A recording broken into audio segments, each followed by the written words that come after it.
urban infrastructure challenges. I'm going to accept that. Xtelligent is a smart road platform that uses refined algorithms and AI to interlink city intersections and entire roadways with the latest sensor technology that is 10 times less expensive than today's most widely used solutions.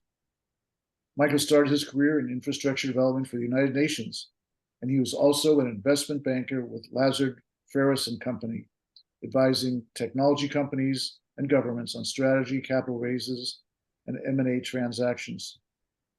He holds a BA from UC Berkeley and an MBA from the Wharton School at the University of Pennsylvania. He's generously volunteered to speak with us tonight. He and his family live in the Santa Monica area. Michael. Oh, Michael, as I introduce you, please let us know whether you want to be interrupted as you go, and we'll manage the chat, or whether you prefer to speak straight through and then take questions at the end.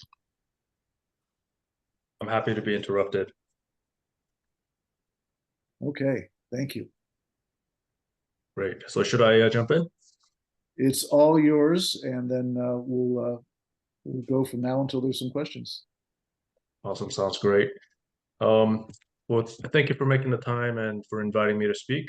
I really appreciate the opportunity. I see a lot of friendly faces as well. I recognize at least 5 different names here. So I've had a long time relationship with the folks out in the Riverside area, including currently working with the University of California, Riverside on some DOE funded projects where CSERT is helping us to measure some of the impact of our technology around greenhouse gas emissions and environmental impact related to public health benefits as well. So it's nice to see you guys all.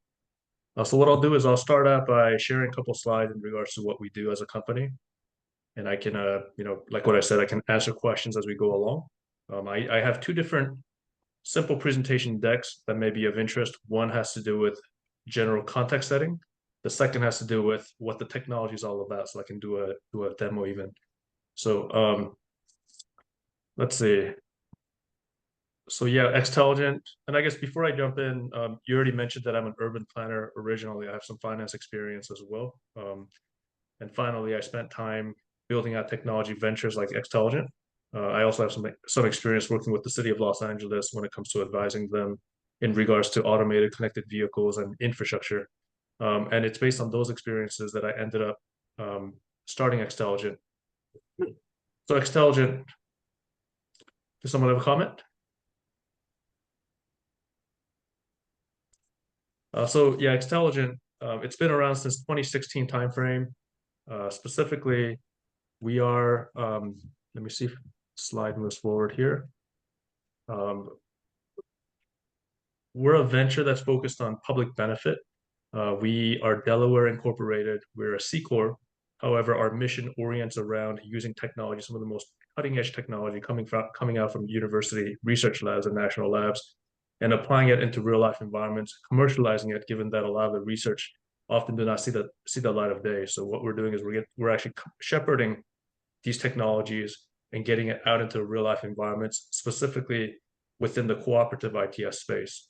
So some of the logos that you see underneath are the either funders or partners that we've been working with over the past 7 years or so throughout our journey. And you'll notice that University of California is down there as well. University of California has been a really important partner to us on multiple different levels.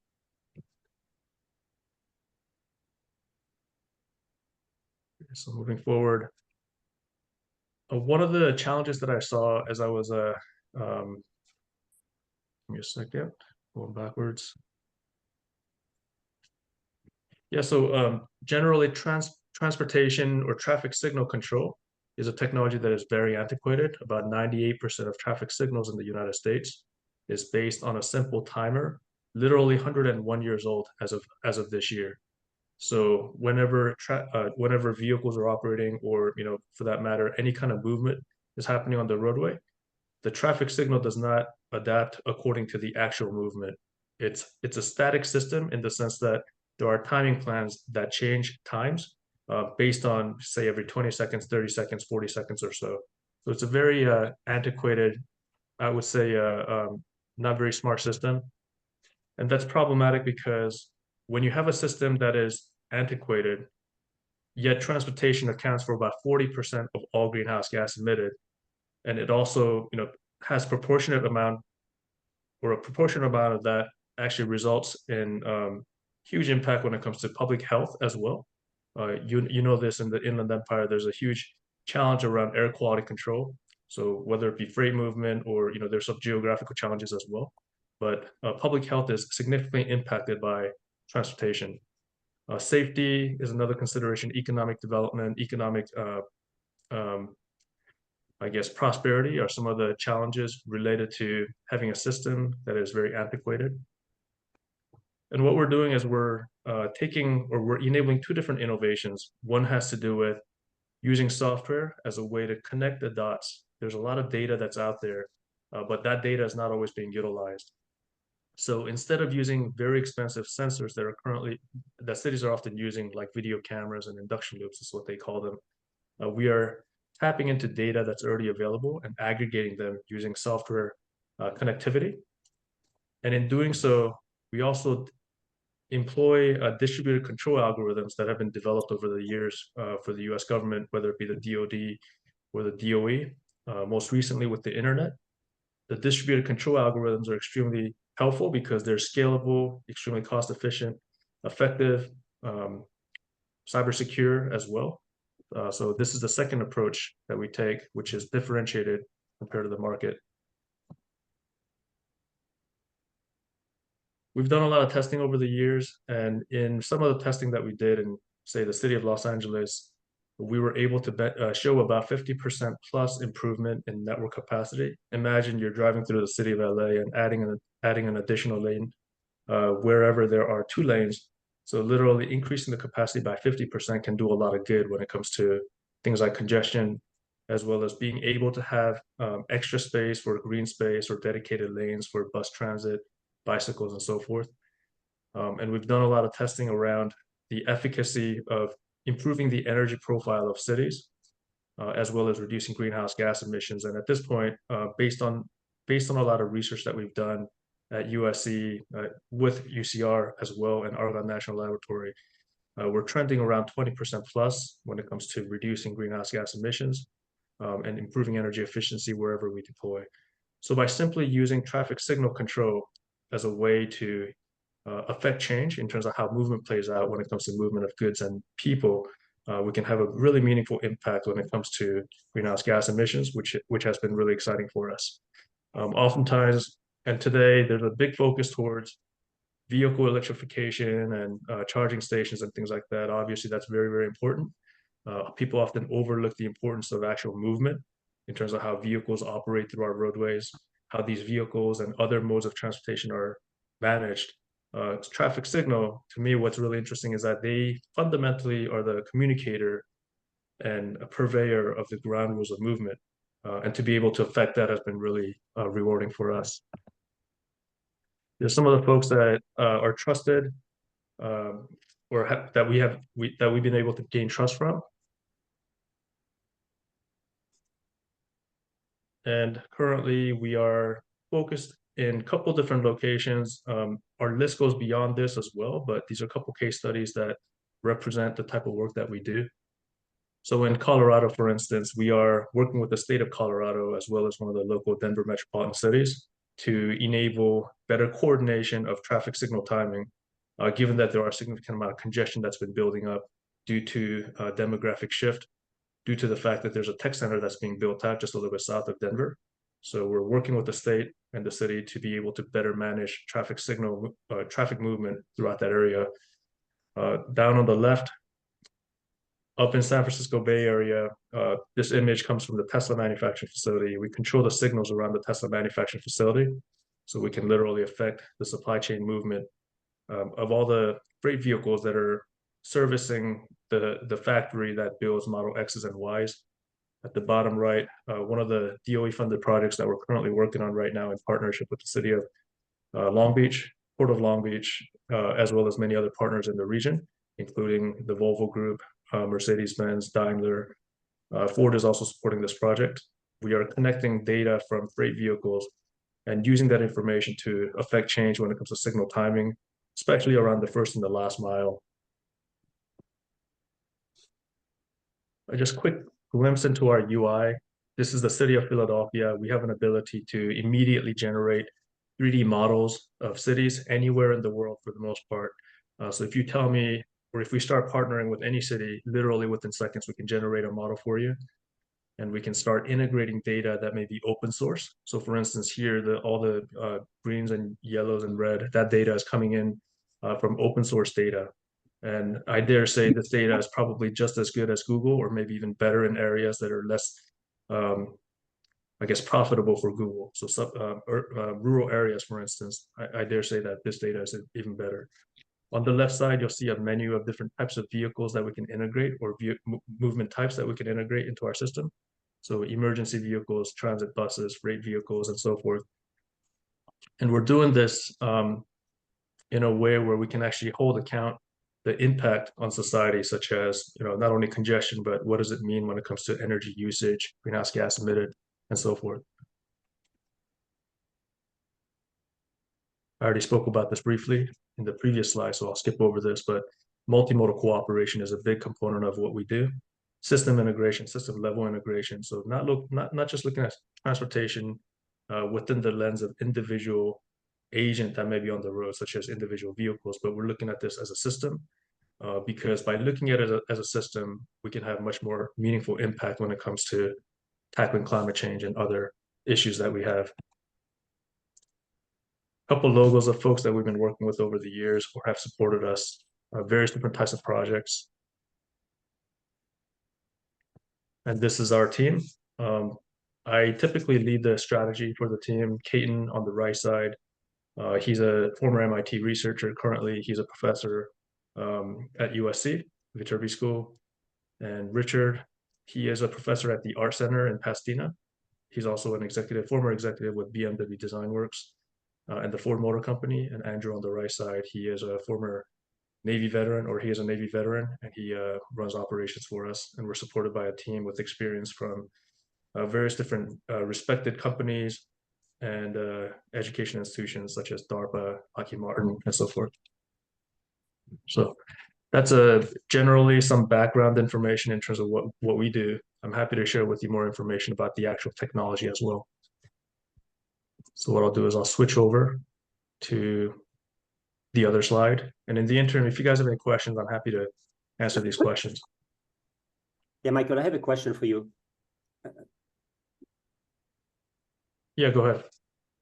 So can you clarify what part of this comes from the innovation in academia? Is it the actual code that was coming from academia, or is it some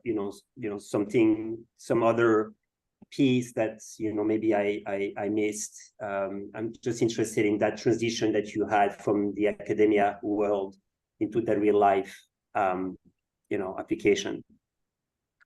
Yeah, so I can tell you more about how we got started. This is back in 2015 timeframe. I was working at Lazard as an M&A banker, and based here in Los Angeles, I was working for Lazard because I was very interested in infrastructure financing, but also realized that technology can have a really meaningful impact when it comes to infrastructural performance. At that time, I ended up partnering with my friend Andrew that you saw on the previous slide. We were trying to figure out what can we do in infrastructure, and did a full study of all the different research that was ongoing throughout the country. So we looked at the University of California system, USC, MIT, a number of others as well. We ended up coming across Caton, who is my co-founder. He's a professor at USC right now, and we saw his research. And his research, and this is going to your question, his research focuses on algorithm design for distributed systems. So specifically, he was working on understanding how distributed algorithms that were developed for the internet or the ARPANET, what does it look like if you were to apply that into more of a centralized environment? So going from, inverting the control paradigm from, if you look at traffic signal systems today, even the most sophisticated ones have a centralized approach to command and control. But because you have that approach, it's extremely expensive. It's about $1 million per intersection in the city of LA, just to get an adaptive system up and running. But if you look at the internet, it's distributed, it's really affordable and cheap, and it's very scalable because of that. So the NSF took an interest in giving him support to help understand, what does it mean to control something like a city environment, like roadways, using distributed control methods. So research around that is primarily what we started using to get started. Since then, we've evolved quite a bit, so we're not necessarily just relying on that. There are lots of other capabilities that we've been able to build out. And in fact, the research that was essentially a seedling that allowed us to continue to grow some of these capabilities. But I would say today the research is probably less than 5% in terms of our technology. 95% is primarily proprietary software coding that's been done to actually enable even the research to get out, or the algorithm that Caden has been designing to actually get out into a real life environment. Thank you. If a follow-up question, in many countries aside the US, like in Europe or in Asia or in Africa, the roads are occupied mostly by something else than an automobile, a vehicle, Yeah. right? With a bike or a motorbike or something in between that you don't really know what it is. Is your system relying on some of the data that usually comes from a car, or can it work also, in a population where maybe 50% will be, bikes with no engine and no true signal that you can emit except from maybe I guess the phone from the biker. And so I'm just trying to see whether your technology can be global and applied to societies that are not driven by cars mostly. Does that make sense? Yeah, maybe I can answer that as I show some slides here as well, because I think it answers some of your questions. So this is a demo deck that we typically share with cities or other partners that we deal with. And in terms of your question about do we ingest data from other sources, the answer is yes. And let me show you a little bit of a quick glimpse into one of the projects that we're currently working on in the city of Long Beach. So here, as we zoom into the city of Long Beach, you'll see lots of different dots. This was actually last year's version, so there's been a lot of advancement made since then. But you'll notice that not only do we get data from individual regular passenger vehicles, but we're getting data from bicycle fleets. We're getting data from bus transit, freight vehicles, like DHE is one of our partners. So we're ingesting data from multiple sources to your question.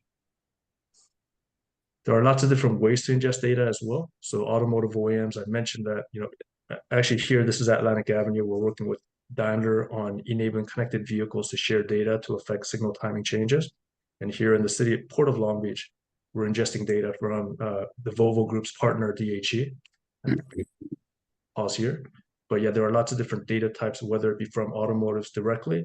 It can also come from, I guess, a broker data aggregators that deal with bicycle data or scooter data. It can also come from transit fleets, a number of others. Go ahead, Shirley. Hi, Michael.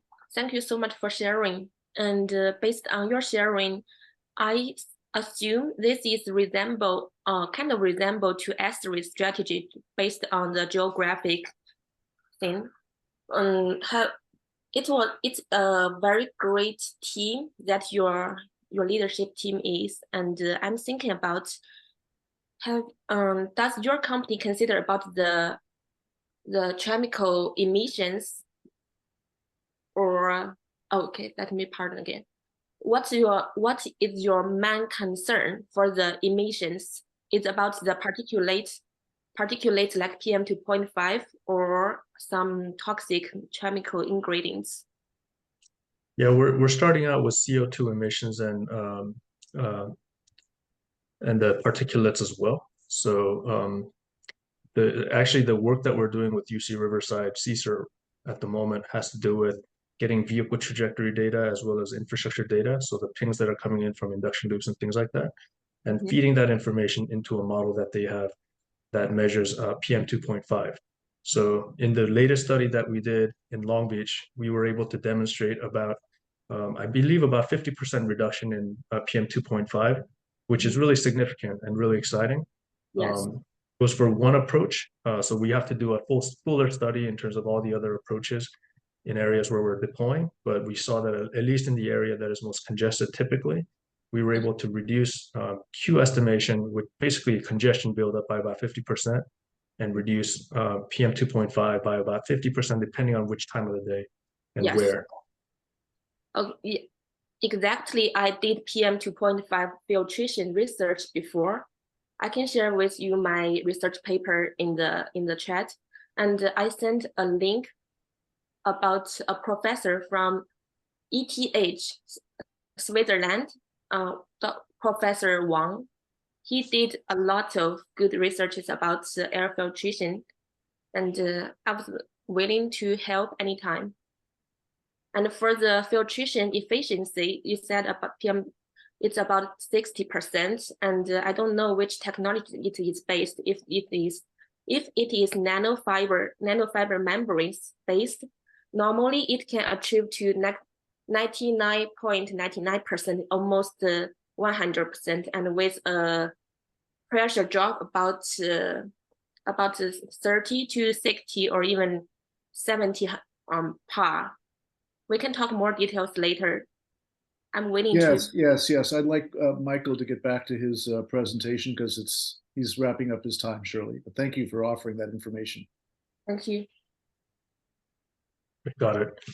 I'm happy to answer questions as I go through some of these slides as well, but I thought you guys might find this interesting, which has to do with us working with LA City to control their, well, this is in a simulated environment first, but City of LA had a lot of challenges when it comes to managing their signals around the downtown corridor.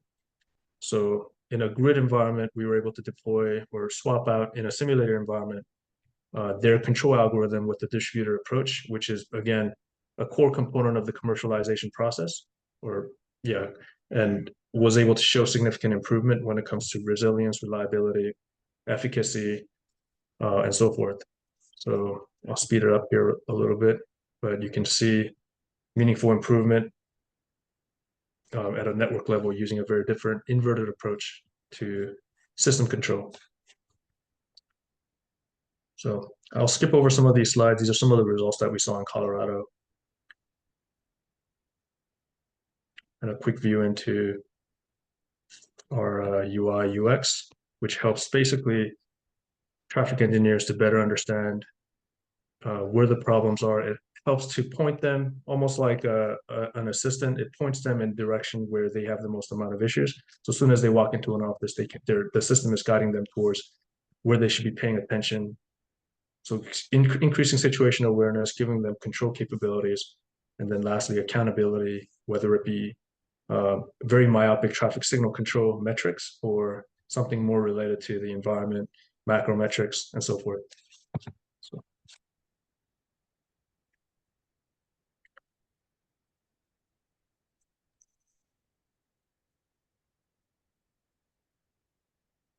And I think this is the last slide here in terms of what I'm sharing with you guys today.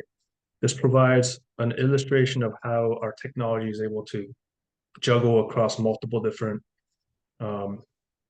agents that are on the roadway. And this is going back to the question earlier from Dimitri about managing different or integrating different types of data. Not only do we integrate different types of data, but we use that information to affect control, whether it be optimizing for transit signal priority or transit signal or transit movement or emergency vehicle preemption or freight movement. There are a number of different ways that we can enable control, give the cities and municipalities better control over how they want the broader multimodal ecosystem to play out in terms of movement of goods and people. So I will, I know we don't have much time, so I will stop here and answer any additional questions that you guys may have. Yeah, so students, well, let Scott ask a question, but then I'd like the participants, especially the students, to have a chance to ask questions, and then mentors after that. Well, go ahead, students, and then I'll ask. If you don't ask my question, I'll ask it. Hey, Scott, good to see you. Hey, good to see you. Well, okay, I'll ask the question. So since we're talking to the students today about commercialization, and my question is, how did you decide on your beachhead market? How did you decide what to go after first in terms of your first either test pilot customers or first paying customers? How did you decide where to go as a young startup? And that's a really good question. And I wish I could have done things a little bit differently when I started out. Initially, the way I started out, I used to work for the city of LA. So I thought, why don't I just go after the biggest whales, given that I already work for the city of LA? Um, and I didn't have as many interviews as I should have had, or I didn't reach out to as many cities as I should have, just because I was really resource constrained in terms of my time. I was trying to build a product. I was working on design, engineering with my team. So I always felt like I should be in the trenches building things. But people say you should also be talking to your customers regularly, right? So ultimately, what I ended up learning is it's very important to speak with as many folks as possible, especially your end customers. So what I did personally is I actually hired, recognizing that I have very limited resource in terms of my time, given that I was spread thin. I hired some folks in Eastern Europe to basically create a list of all kinds of different cities throughout the whole of the United States. So I hired, I think 1 or 2 people initially, and they inventory for me this complete list of all cities that are above 50,000. And then I created these template emails that they can send out for me. So I ended up reaching out to literally every single city in the country above 50,000 and set up conversations. This was really important because it allowed me to identify who's actually interested, because you don't want to approach folks. I mean, I believe that this technology can benefit everyone, but not everyone is ready right there and then. So the key task for you as an entrepreneur is to be able to identify those that are most ready and willing to engage and spend the time and resources, right? So taking more of a broad approach where we're basically hitting up all the people that could potentially be interested, and then identifying and focusing on those that are expressing interest. That's how we started identifying who we should be working with, number one. And in terms of what kind of technologies or capabilities that we should be focusing on, we started listening to the folks that we started getting feedback from. And then we started identifying and realizing that we had this grand vision about what we want to do ultimately. In fact, what you see in the presentation slide, it captures some of the grand vision that we have. But in actuality, the technologies that are gaining or the capability that's gaining the most amount of traction today is super simple. Many cities, in fact, about 90% of the cities that we talk with, all they want is a very simple technology and algorithm that can be deployed in a corridor fashion, not even like a network, but just a simple corridor, and update signal timing plans on a basis that's more than 5 to 10 years. They just want it updated every year, and they don't want to spend $10,000 every time per intersection for a consultant to come in and go through this really laborious process.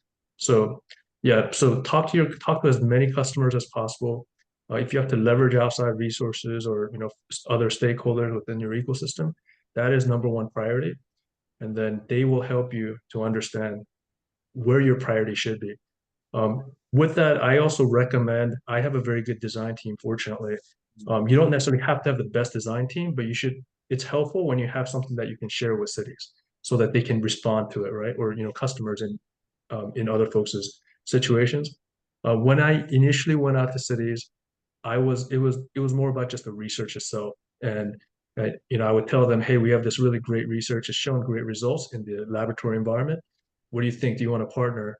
They often saw it as merely a research project. They didn't necessarily see it as a product that they want to purchase. So I worked with a design team to basically conjure up like an envision model, something that is not necessarily backed up by technology in the back, but the front end, at least you can see what the design looks like, and it makes it much more real. So I went to the cities with that, and I was able to get much more meaningful feedback. I did create, what they call, or what I call, a man in a robot suit. In this, I don't know if you heard this story before, but there was a robotics company, and I may have shared this with some of the folks that are here in this room, but there was a robotics company that were building these robots that would essentially replace like maids, for instance, or people that are like delivering things into various different rooms in a hotel, in the hotel industry. initially they were building robots inside out. They were, it was going to be fully automated, but then they realized that, that's going to take a very long time and it's very risky as well. So instead, they created this fake suit that looks like a robot. So the exterior looks like a robot, and they put a small person inside. And this person just went around like interacting with people, and found out that what they were going to do initially was completely misaligned with what the customer needs are. In fact, people felt creepy when the robot was doing the things that they wanted, or they were envisioning the robot to do. Ultimately, all the folks that were customers of the hotel wanted was simple delivery, for instance. So they were able to take a lot of the risk out of the equation by, I guess, quote unquote, hacking, by utilizing this man in the robot suit approach. And that's what we did as well. We created this elaborate vision. We went to cities, talked to as many as we can. They let us know, hey, this is great, but we're not going to need this right now. We're not going to be spending money on this because that's not something that is persistent and painful today. That's great. That's a great overview. Thank you. Okay, Ben, you're up. Hey, Michael, a couple questions about difficulties and failure modes. First, building on Scott's question, I imagine the cultures of cities are quite different. And I wonder if you've had any difficulties working with particular cultures of particular cities.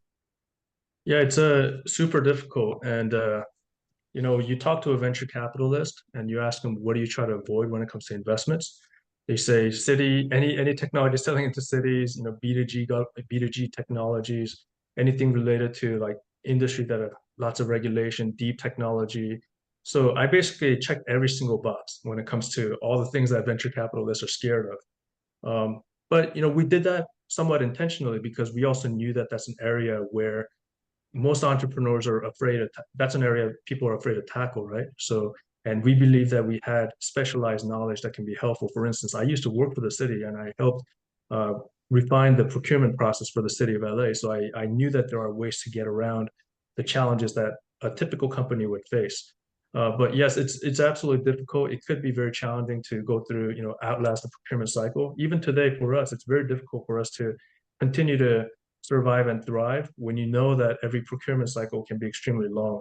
So, there are different ways to go about it to de-risk some of those challenges. For instance, you can go in with maybe a smaller pilot so that you can get your foot in the door and expand out from there. We're also beneficiaries of the SBIR program, which you guys are probably looking at. So we went through SBIR phase 1, phase 2 with the DOE. And ultimately, my understanding is that if you go into like phase 3 or so, you become sole source eligible. So when it comes to federal funding, if the cities are ever using federal funding, you don't even have to compete. You can get sole sourced in. So there are other considerations as well. There are budget considerations, as in if you go into operating versus capital, there are different treatment. If you come in at a threshold, or if you come in below the threshold, you can come in without having to go through the competitive process. So lots of different considerations, but I guess, yeah, it is difficult, but there are ways to get around it and potentially use it as an advantage going forward. And with regard to the distributed model, I assume it has failure modes, but are they also easier to fix? Yes, we definitely have failure modes because communication, for instance, can go down. So each individual node has an ability to revert back to default mode. So they have default timing modes that they can utilize. That's intrinsic to the individual edge node. So yeah, we can absolutely do that.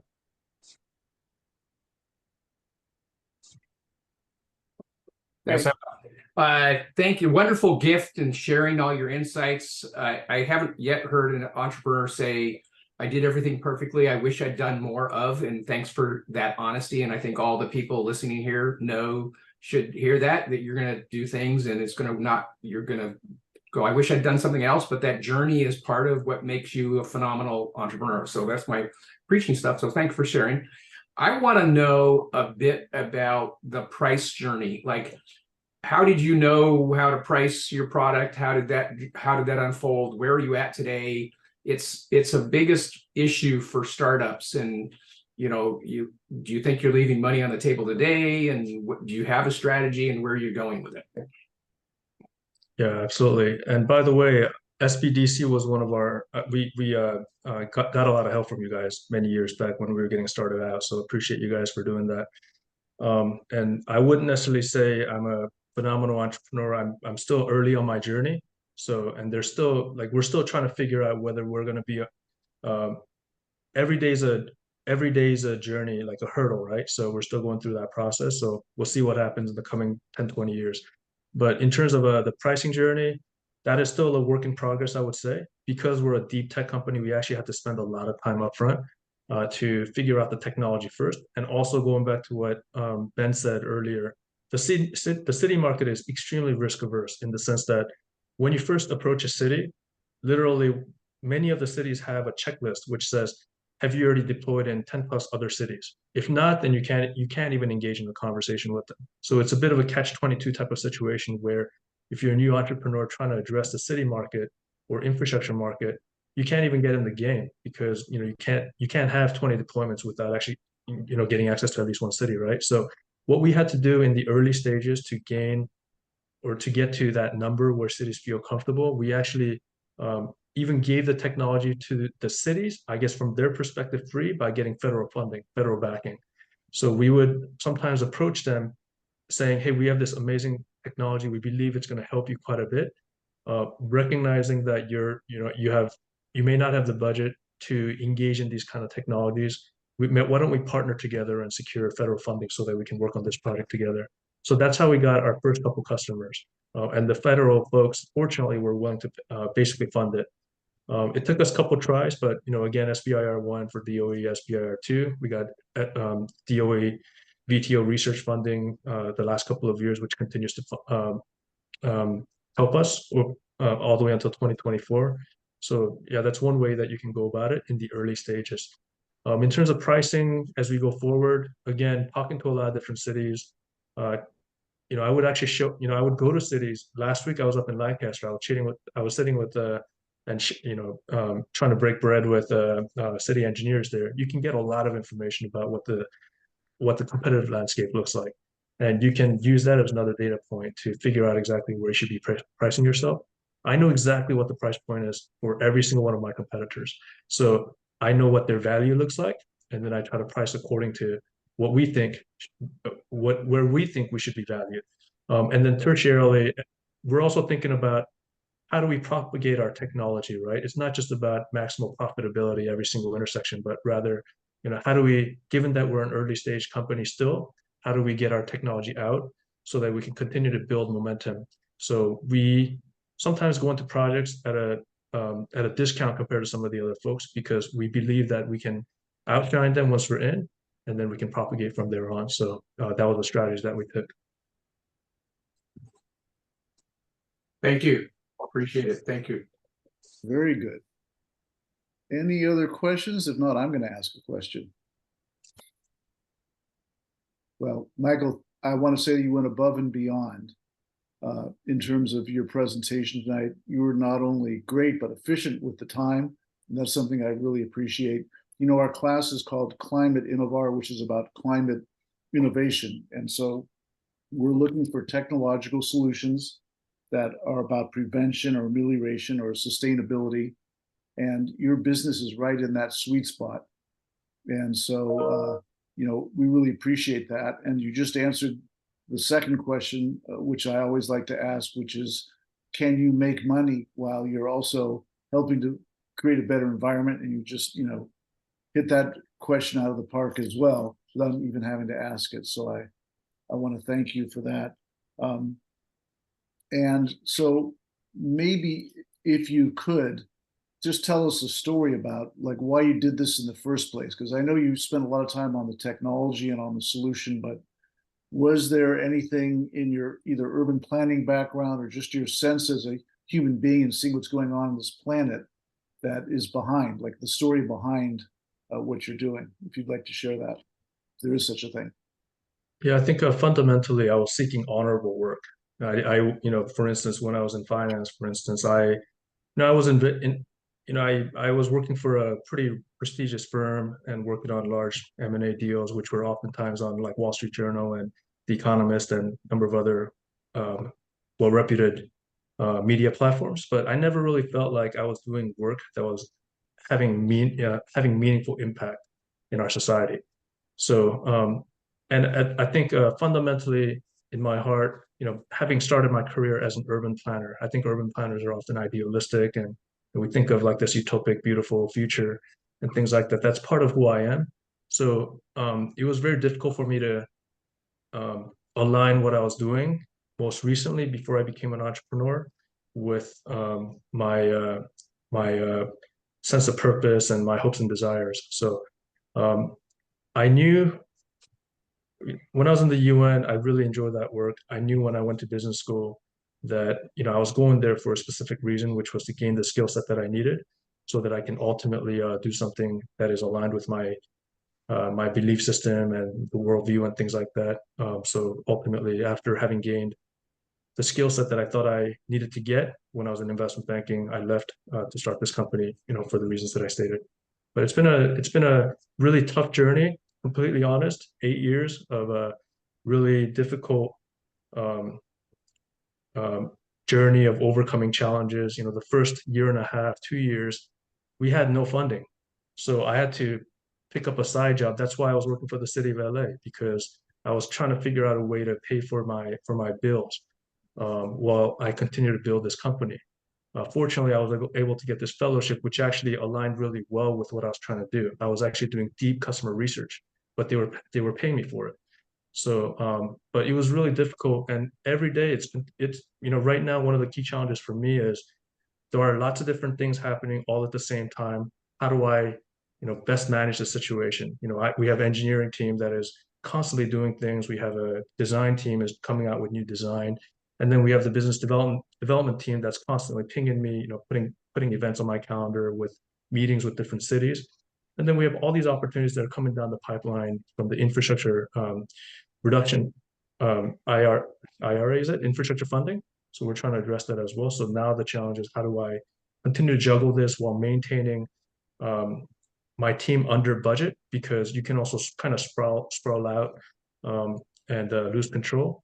So every single day I would say it's a challenge, but it has been, looking back, I think who was it? I think Jeff Bezos, not that I necessarily aspire to be like him as an entrepreneur, because I think that he creates a lot of wastage in the world, but he did what I do like about him is the sense of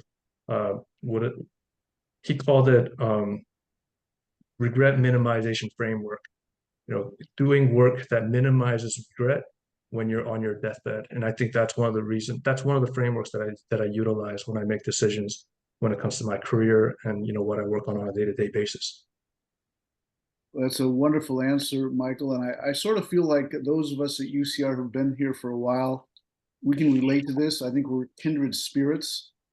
Scott, for sure, would agree with that. Most of the mentors and our leader, Rosabel Ochoa, also has lived this experience, which is there's no instant gratification here. This is a lot of hard work, and it's no easier just because you're trying to do good things. But I think there's the force behind us, but it's still 1% inspiration and 99% perspiration. So I hope that both your company and UCR and CSERT in particular, if we could stay closely aligned. I mean, we need as many allies as we can get, and you probably do too.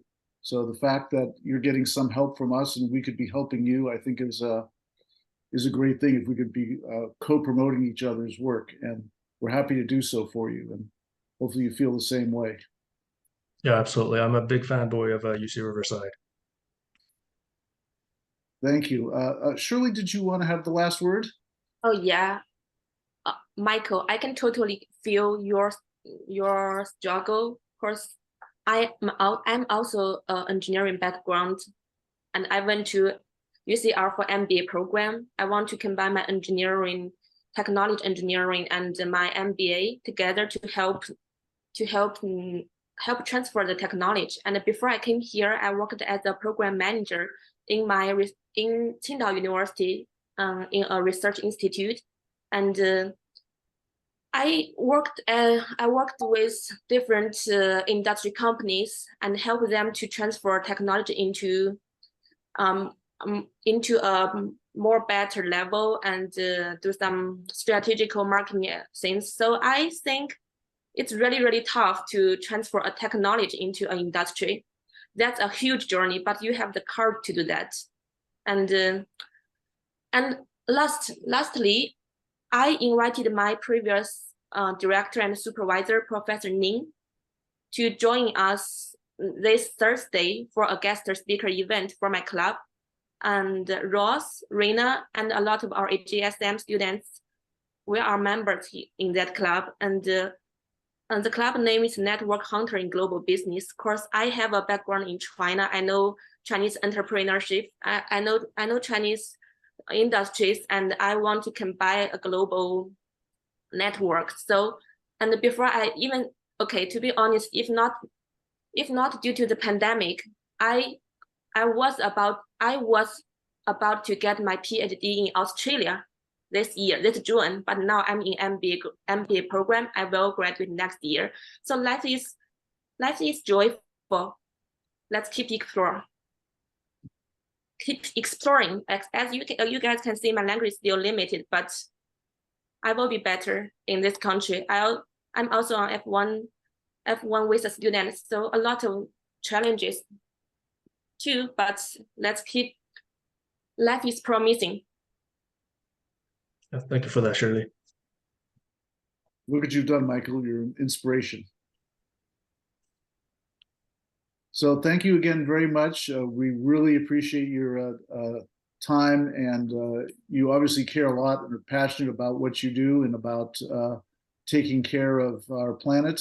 And so I think, thank you again for being here. And you're welcome to stay, but we understand if you got to get back to your family or your work, that's okay too. We'll hopefully stay in touch. And Mike was kind enough to leave his information in his slide, so anyone can reach out to him if they so chose.